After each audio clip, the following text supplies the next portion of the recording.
Muhammadan abduhu wa rasuluh. Allahumma sholli ala Muhammad wa ala ali Muhammad. Saya akan menyampaikan catatan 20 tahun gerakan PKI sejak tahun 1996 sampai 2016. Ini kalau waktunya 5 menit pasti kurang. Ya, saya mohon teman-teman wartawan yang akan merekam agar utuh, karena saya akan menyebut nama, saya akan menyebut tempat, saya akan menyebut tanggal, saya akan menyebut alamat, saya akan menyebut siapa. Karena PKI, saya sudah bincang dengan abang saya, Bapak Kiflan Zain Alfian. Tugas kamu menjelaskan seluruh yang sedang terjadi. Tugas Bang Kiflan nanti bagaimana menghadapi kejadiannya.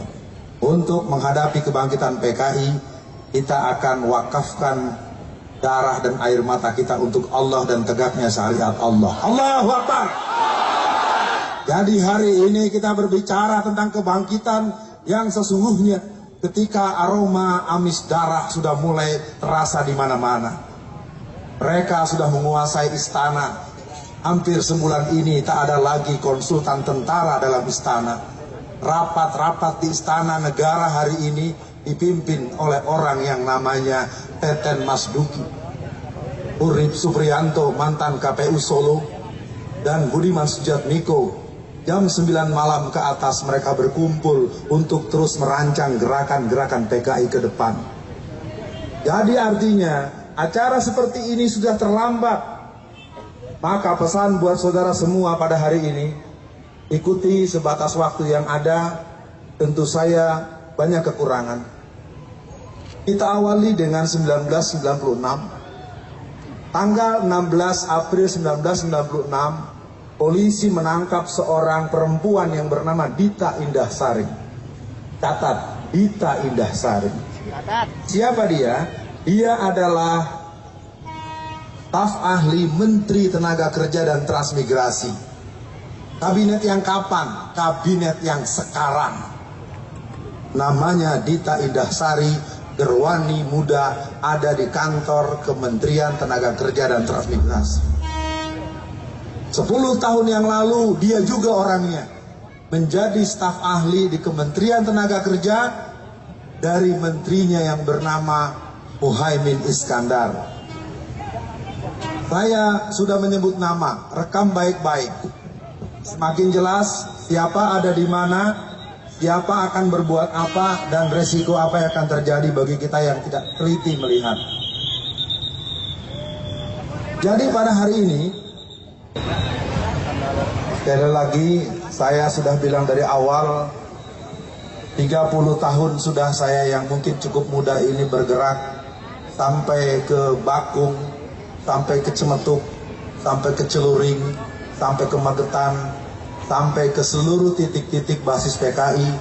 Saya punya kesimpulan, PKI telah bangkit kembali.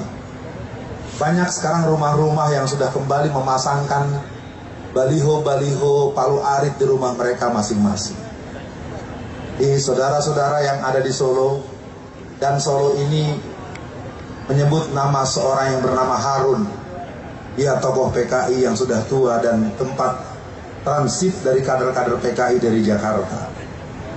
Jadi saya akan teruskan tanggal demi tanggal. 16 April 1996, Dita Indah-Sari menuliskan dalam buku hariannya, "Well, partai kita yang telah dikubur, dihina, dibakar, diusir, dibunuh, hari ini kita hidupkan kembali." 16 April 1996, dia mengatakan, 31 tahun partai kita terkubur, hari ini kita hidupkan kembali. 96 kurang 31 berapa? 96 kurang 31 berapa? 65. Jadi mereka sendiri yang sudah mengumandangkan partai itu bangkit. Mereka sambung dengan berbagai acara-acara sejak tahun 1998. Mereka bunuhi ustadz-ustadz dan tokoh-tokoh agama dengan tuduhan dukun santet sejak bulan Maret, April, Mei dari Banyuwangi sampai ke Banten. Mereka beli stempel dukun santet dan kolor hijau sebagai penghinaan warna hijau untuk umat Islam. 144 guru ngaji dan ustadz dibunuh, lehernya hampir putus dan perutnya terburai, ususnya membuncah keluar. 1999 dibunuh sekitar 200 orang ustadz ulama dan guru mengaji di Tatar Sunda Ciamis, 200 orang selama tahun 1999. Selama Oktober 2000 mereka telah membunuh sekitar 89 ustadz ulama dan guru mengaji dengan posisi leher yang hampir putus dan usus mereka terburai dari perutnya. Karena mereka disebut dukun santet, maka orang tak peduli. Padahal mereka adalah orang yang dicatat dalam catatan kader-kader PKI tahun 60. Karena yang mati rata-rata umurnya 70-80 tahun. Kalau orang umur 70-80 disembelih, dibunuh, maka kalau kita kurang dengan angka 30 tahun, berarti mereka dulu usianya 30 dan 40 tahun. Dan kebanyakan mereka adalah pemuda Ansor. Kalau hari ini Angkatan Muda NU, kalau hari ini Ansor atau siapapun PMI kah namanya tidak ikut bergabung pada hari ini, tunggulah waktunya, sesungguhnya Anda akan dihabisi oleh PKI. Jadi saya tidak bisa lagi menutupi, kalau aksi-aksi kita hanya seperti ini, mereka semakin melihat siapa yang akan ditandai rumahnya dengan tanda merah, siapa yang akan dibunuh, siapa yang akan diracun. Kita masuk tahun 2000. Tahun 2000 terjadi Kongres PKI yang ke-8. Di tangan saya ini adalah ADART Kongres PKI yang ke-10. Kongres PKI yang ke-8 dilangsungkan di Sukabumi Selatan. Kongres PKI yang ke-10 terjadi di Magelang, Jawa Tengah. Yang ke-9 di mana? Yang ke-9 di Cianjur Selatan tahun 2005. Tahun 2002 terbit buku yang berjudul Aku Bangga Jadi Anak PKI, yang ditulis oleh Ripka Ciptaning, yang ayahnya adalah salah satu pengusaha toko material di kota Solo ini pada tahun 1950. Ripka Ciptaning namanya, tinggalnya di Jalan Haji Mencong, Tangerang, berasal dari PDI Perjuangan, anggota DPR RI sudah 3 periode, berangkat dari Sukabumi Selatan, tempat penyelenggaraan Kongres PKI yang ke-8, tahun 2000. 2003, Mahkamah Konstitusi merubah Undang-Undang Pemilu nomor 12 pasal 60G, yang mana sejak itulah kader-kader PKI, simpatisan PKI, pengurus PKI, dan orang-orang yang terlibat dengan PKI diperbolehkan jadi anggota DPR RI, DPD, gubernur, wali kota, dan pejabat-pejabat instansional. Jadi sekarang kalau kita mau buka satu-satu, silakan jawab sendiri, siapa gubernur Jawa Timur? Silakan periksa ayahnya. Siapa Oki Asokawati, anggota DPR RI dari P3? Ayahnya Brigadir Jenderal Anwas, PKI golongan A. Saya Alfian Tanjung, kader P3. Tapi hari ini saya bicara PKI sudah ada di DPR RI, sudah ada jadi gubernur, sudah ada jadi bupati, sudah ada jadi polisi, sudah ada jadi tentara. Jangan heran kalau hari ini polisi dan tentara tidak menunjukkan sikap yang tegas menghadapi PKI. Karena yang sangat gelisah adalah para veteran. Yang sangat gelisah adalah tentara-tentara yang mengerti betapa kejam dan jahatnya PKI. Tahun 48 mereka berontak, mereka bakar pesantren Sabilil Muttaqin PSM Takeran, mereka bunuh ulama dan santri, 108 orang disembelih, dimasukkan ke dalam sumur yang dalamnya 12 meter. Catat, yang menggagalkan mereka gerakan musuh dan antek-anteknya bukan dari Kodam 5 Brawijaya, bukan dari Kodam 4 di Ponorogo. Tapi yang menumpas PKI 48 adalah Kodam 3 Siliwangi. Peristiwanya di bagian timur, tapi yang membabat dari bagian barat, yang tengah dan yang ada di timur tidak berdaya menghadapi PKI. Karena peristiwa G30S PKI, Jawa Tengah lebih dari 70% tentara-tentaranya terlibat dan menjadi anggota PKI. Artinya, kebangkitan mereka hari ini bukan kebangkitan gurau. Kebangkitan mereka hari ini bukan kebangkitan dongeng, walaupun sering para pakar, para ahli sejarah, ahli ideologi bilang, "Woi Alfian, Anda sedang mimpi." Tidak. PKI hari ini bangkit. Mereka bernyanyi, bergembira di mana-mana. Sejak 2002 buku Ripka Ciptaning mulai tersebar. Tahukah jamaah semua, 2 juta kopi buku itu telah dicetak seluruh Indonesia. Judulnya Aku Bangga Jadi Anak PKI. Buku yang berikut terbit tahun 2005. Tahun 2004, Ripka Ciptaning menulis dalam koran harian Sore, Suara Pembaharuan. Dia mengatakan, hanya dengan Nasakom sajalah Indonesia bisa keluar dari persoalan bangsa ini. Terbit tanggal 18 bulan Maret tahun 2004 yang mengatakan bahwa Nasakom adalah solusi Indonesia. 2004 Nasakom. Apakah tahu Nasakom? Belum tahu. Nasakom itu nasionalis, agama, komunis. Apa nasionalisnya? PNI. Apa agamanya? NU. Apa komunisnya? PKI. Itu 3 sekawan tahun 63 bersatu untuk lebih kuat membela apa yang mereka mau. Awal reformasi ada Nasakom juga. Apa nasnya? PDI Perjuangan. Apa A-nya? PKB. Apa PKI-nya? PRD. PRD adalah casing daripada partai PKI yang berlambangan roda gerigi, yang ADART-nya persis dengan hasil Kongres PKI tahun 1954. Jadi PKI ada 3 titik. PKI asli, PRD dengan casing suka bukan PKI tapi isi PKI, dan PKI balas dendam. Di sini ada Ibrauri Aidit, ada Ilham Aidit, ada Karmel Budiarjo, dan ada Sinta yang menginginkan tempat lubang buaya itu dihancurkan. Bisa diteruskan? Ini karena udah mulai nyebut nama nih, ya. Karena kalau tak lagi disebut nama siapa di mana adanya, kita seolah-olah bermimpi di siang bolong, mengawang-awang melamun bagaikan katak ingin jadi kerbau. Hari ini kukatakan PKI bangkit. Terserah mau diapakan, yang penting kita masih punya konstitusi.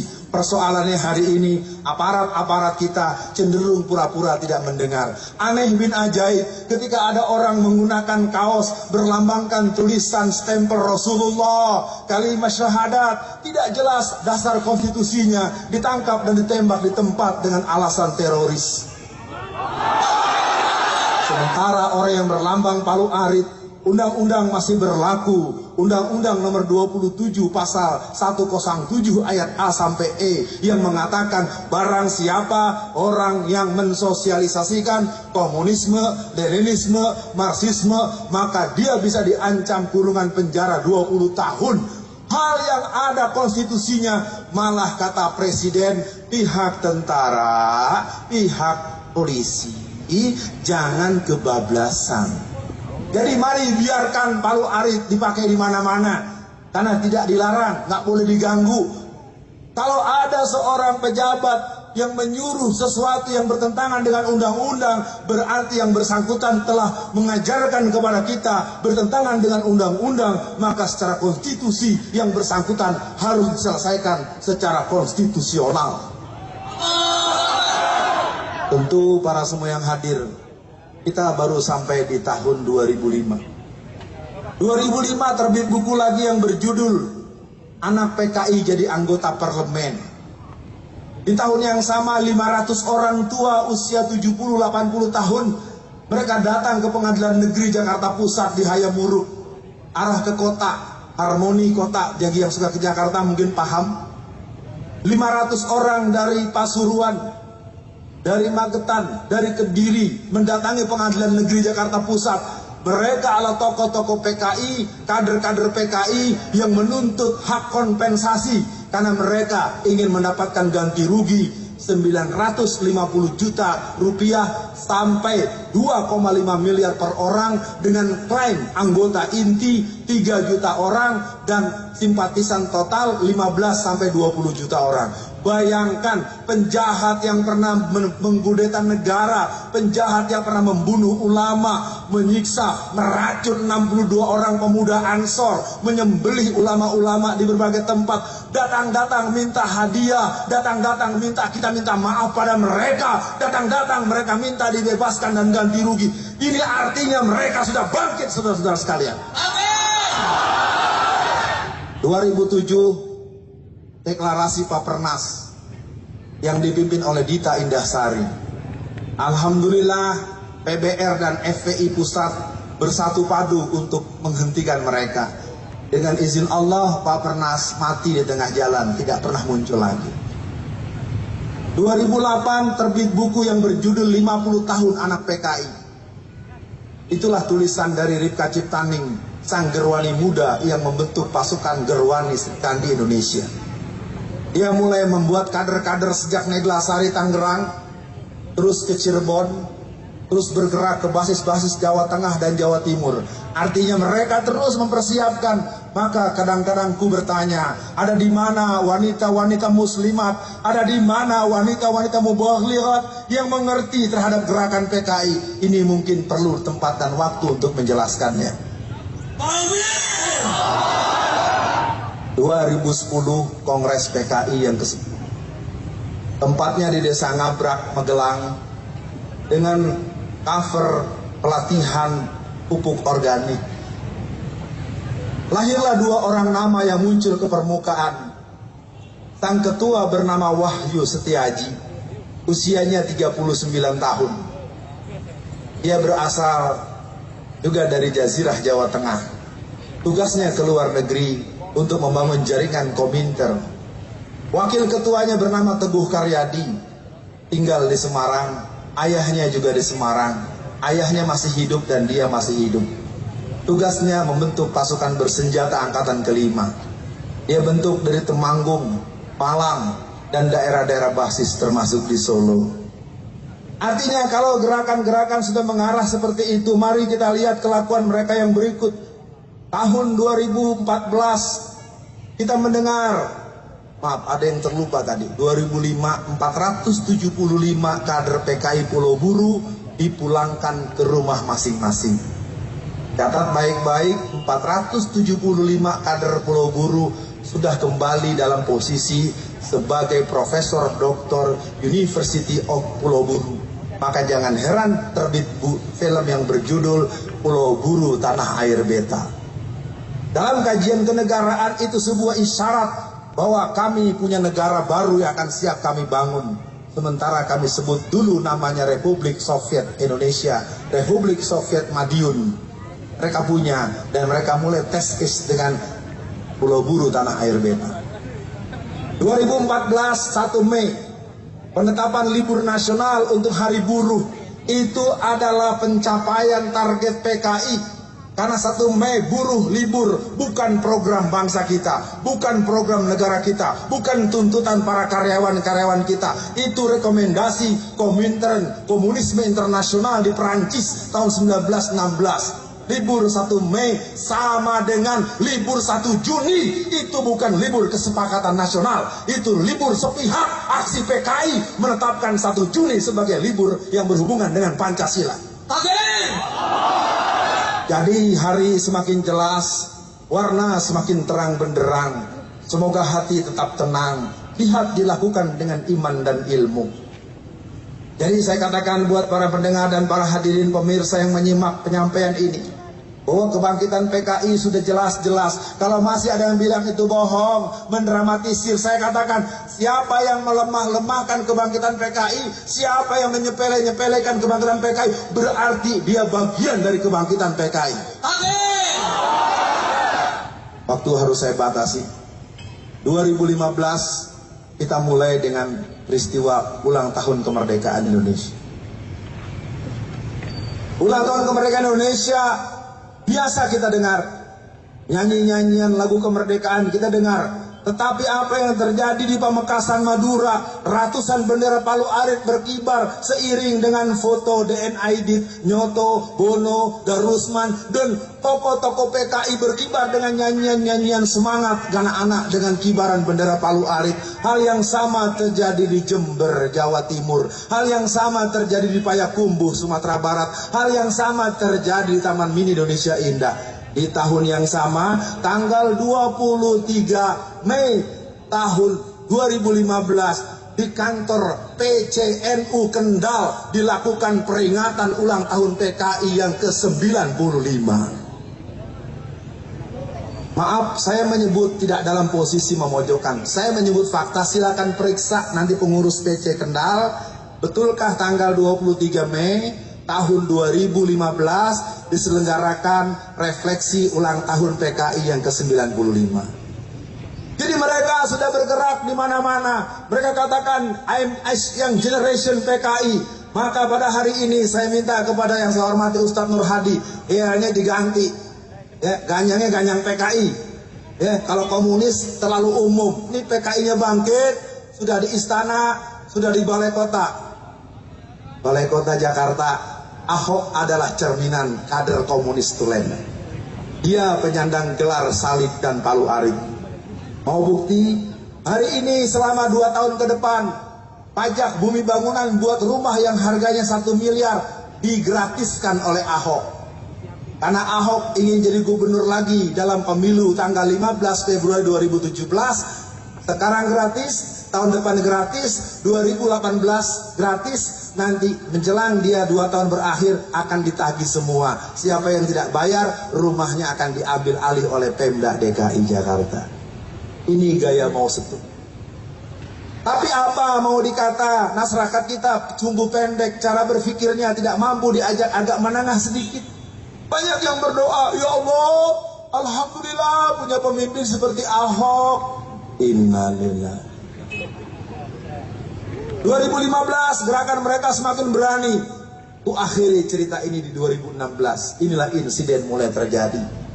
Ketika mereka menyelenggarakan Belok Kiri Festival di Taman Mini Indonesia, di Taman Ismail Marzuki, mereka punya rencana tanggal 28 bulan Februari sampai tanggal 5 bulan Maret, dan dibubarkan oleh teman-teman anti komunis, teman-teman GPII, teman-teman PII, teman-teman Taruna Muslim, dan teman-teman GBN, serta pasukan-pasukan khususnya dari Bapak Kiflan Zen.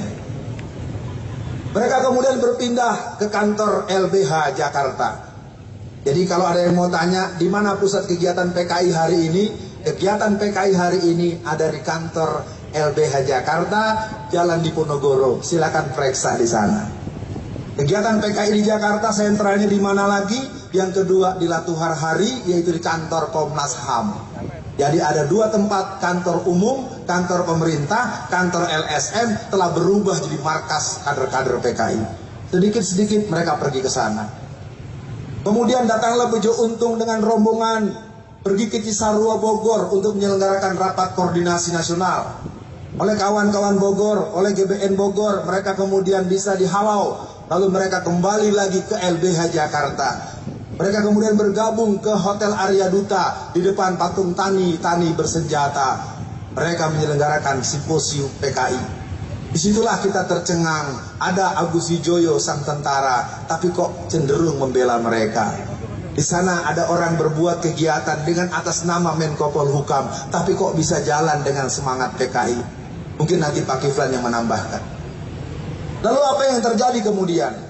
Gerakan-gerakan mereka hari ini semakin senyum, dan memang mereka sekarang bersembunyi seperti kura-kura. Mereka sekarang sedang senyum minggir di tengah jalan sambil berkipas.